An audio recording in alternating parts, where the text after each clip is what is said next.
Today we're doing some wedding errands. Buying wedding ring at Ongpin, Chinatown. Napakadaming tao. Ito lang video ko kasi bawal taga mag-video dyan. After nyan, syempre magpo-food trip tayo sa Binondo. Walk trip palala talaga, makakain lang. Fried siopaw. Cheers.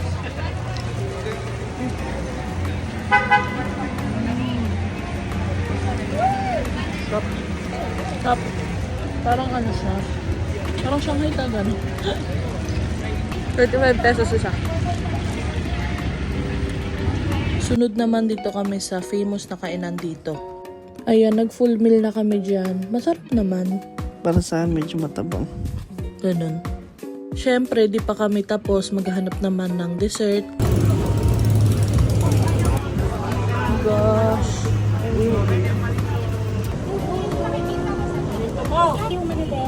Okay natin.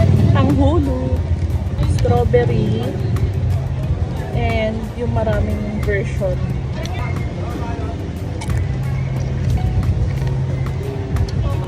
Kami. Hindi ko gusto sa'yo. Cheers. Ako lang.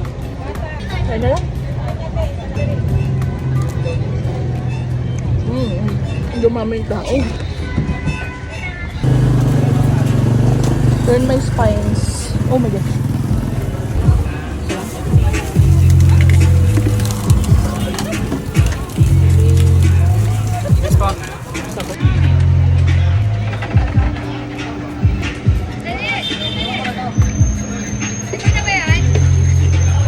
Parang wala, lasang sugar. Siyap yung mila. No, don't try it. Sugar cane mo lang.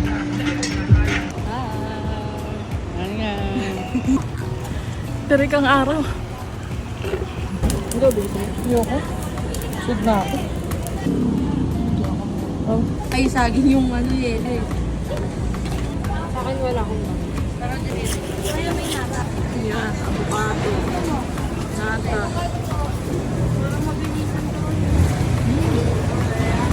Ay, ano ba yung kuya? Papunta na kami sa 168 Mall. Grabe init, grabe pagod.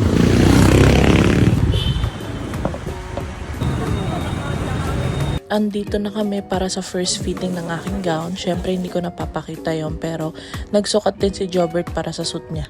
Bumili din kami ng susutin ng mama at papa niya. At syempre may chocolate. Binilhan din ako ng aking sugar zazi. Ayan, pauwi na kami. Pagod na, gusto ko na matulog. Ang ganda to. Ang timang dyan.